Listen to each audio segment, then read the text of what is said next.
اسی چاند کی چاندنی چاہیے۔ بھائیوں، بزرگوں اور دوستوں، اللہ جل جلالہ و منوالہ کا بے انتہا کرم اور احسان ہے کہ اس نے ہمیں اور آپ کو اس مبارک مہینے میں اپنے مقدس مقام میں حاضر ہو کر عبادت کی توفیق نصیب فرمائی۔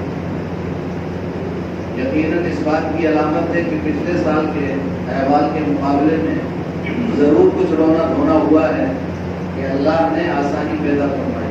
حالات ویسے ہی ہیں، احکامات ویسے ہی ہیں، لیکن ان احکامات ان حالات میں اس توفیق کا ہو جانا کہ آپ مسجد میں بیٹھ کر کے اللہ کی عبادت کر رہے ہیں، کہ اللہ کا ہم جتنا بھی شکر ادا کریں وہ کم ہے۔ ابھی بھی دوسرے شہروں میں لوگ اس نعمت سے محروم ہیں۔ اس لیے اس نعمت کی قدر یہ ہے کہ اس کا بھرپور استعمال کیا جائے، ایک ایک لمحہ کو ضائع نہ کیا جائے۔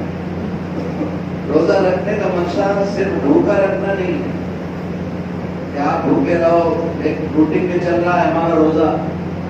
جیسے عام ماحول میں ہمارا دوپہر کے بعد سونے کا تھا، پہلے دوپہر کے بعد کھانے کا تھا، ناشتے کا تھا، اس میں چینج ہو گئی۔ ہمارا اچھی طرح ناشتہ سحری کے ٹائم ہو جاتا ہے، اس کے بعد آرام سے سونا ہوتا ہے، زور سے سوتے رہتے ہیں، اس کے بعد پھر نماز پڑھی کسی طرح سے اور پھر سو گئے، یعنی سونے کا مہینہ ہو گیا۔ سونے کا مہینہ نہیں ہے یہ عبادت کا مہینہ ہے۔ اللہ کے نبی صلی اللہ علیہ وسلم اپنی معمول کی زندگی سے بھی زیادہ عبادت اس مہینے میں کرتے تھے، اور ہم معمول سے زیادہ سونے کا ماحول بنا لیتے ہیں۔ اللہ ہم سب کی عبادت بنا۔ ایسے روزے سے جناب نبی کریم صلی اللہ علیہ وسلم نے فرمایا کہ جس روزے سے گناہوں سے بچت نہ ہو، جس میں گناہوں سے آپ بچ نہ سکیں اور اس کا لحاظ نہ کریں، جن کا احتیاط کے ساتھ جناب رسول اللہ صلی اللہ علیہ وسلم نے فرمایا ہے اس اعتبار سے ہمارا روزہ نہ ہو تو اس کے حسنات و برکات سے ہم محروم رہتے ہیں۔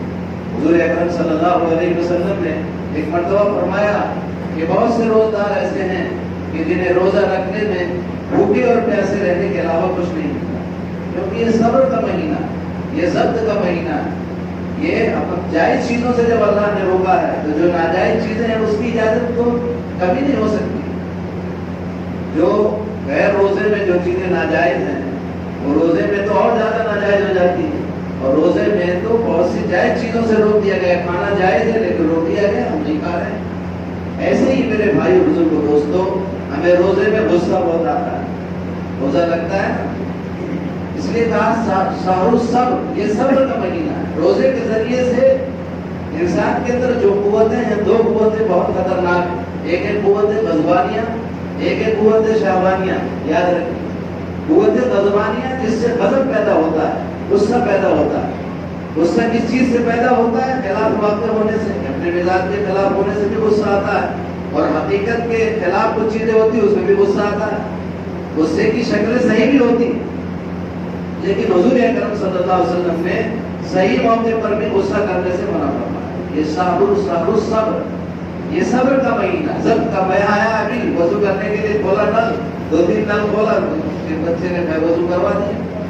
غصہ نہیں آنا چاہیے، تھوڑا سا آئے کہ کچھ احکامات جاری ہوئے کہ وضو کھانا بند کر دیا، معلوم ہوا کہ پانی نہیں چڑھا ہوتا ہے۔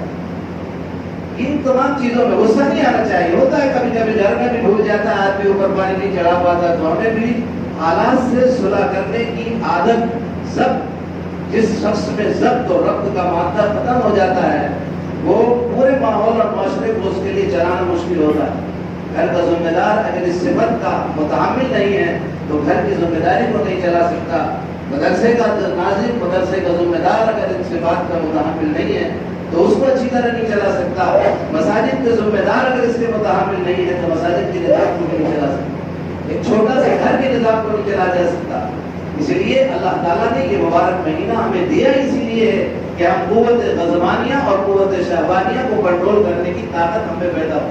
قوت شہوانیہ شہوت والی قوت جو انسان کے اندر ایک نفس رکھا ہے، اس نفس کے ذریعے سے انسان اپنے کریکٹر اور کردار کو خراب کر دیتا ہے۔ قوت شہوانیہ اس کے اندر بیدار ہوتی ہے تو شریفانہ کردار سے ہٹ کر کے زنا کی طرف جاتا ہے، شرافت کے دائرے سے ہٹ کر کے جانور پنے کی زندگی اختیار کرنا شروع کر دیتا ہے۔ اور وہی قوت غضبانیہ، قوت شہوانیہ پر جب قوت حاصل ہوتی ہے تو اپنی نگاہوں کو کنٹرول کرنے کی عادت ہو جاتی ہے۔ یہ روزہ اس کے لیے اللہ تعالیٰ نے بہت بڑی نعمت ہمیں عطا فرمائی۔ اس نعمت کی قدر یہ ہے کہ پورے اصول اور ضابطے کے ساتھ اس پر عمل کیا جائے. سحری بھی اتنا زیادہ ٹھوس کے نہ کھایا جائے کہ بالکل اناڑی کی بندوق کی طرح بھر لیا جائے اور کر رہے ہیں اور سو رہے ہیں آرام.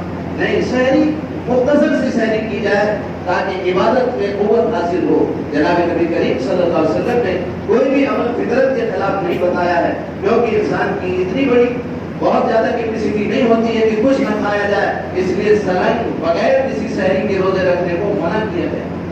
اسی طرح سے دائمی روزہ رکھنے کو منع کیا گیا ہے کہ آدمی افطار نہ کرے. نبی کی خصوصیت تو ہو سکتی ہے، امت کے لیے فرمائے ناجائز جو مسلسل روزے بغیر کسی کے جو ہے مطلب سحری افطار کے بجائے مسلسل باقی اسے فاقہ کشی قرار دیا، روزہ نہیں قرار دیا. اس لیے ہمارے روزوں کو، ہم اپنے روزوں کو پھٹنے سے بچائیں. حضور اکرم صلی اللہ علیہ وسلم فرمایا روزہ گناہوں سے بچنے کا ڈھال ہے. روزہ کیا ہے؟ گناہوں سے بچنے کا ڈھال ہوتی ہے نا. ڈھال تلوار کا زمانہ تھا، تلوار سے ڈھال کے ذریعے سے تلوار کے وار کو روکا جاتا تھا. ایسے قوت غضبانیہ، قوت شہوانیہ جو انسان کی فطرت میں موجود ہے. غضبان ایک دم قوت، جب غضب غصہ آتا ہے تو آدمی غصے میں سب کچھ بھول جاتا ہے. اسی طرح سے جب شہوت کا غلبہ ہوتا ہے تو حلال اور حرام کو بھول جاتا ہے، اس کی نگاہیں بھٹکنے لگتی ہیں. اور ان دونوں چیزوں پر اگر کنٹرول ہو گیا تو ایک شریف انسان نمودار ہوتا ہے، فرشتوں سے اس کی مشابہت ہوتی ہے. اس لیے میرے بھائی بزرگ دوستو، اللہ تعالیٰ نے ہمیں یہ مبارک مہینہ عطا فرمایا ہے. ایک عشرہ اس کا گزر گیا، رحمت کا عشرہ گزر گیا ہے، مغفرت کا عشرہ شروع ہونے والا ہے. اللہ کی رحمت اور اللہ کی مغفرت کی طرف دوڑو. اللہ کے سامنے رونے اور رونے دھونے کا مہینہ ہے. اپنے گناہوں پر روئیں، پچھتائیں، خاموشی اختیار ہو. کلام ایک دم ساری چیزوں کو ختم کر دیں.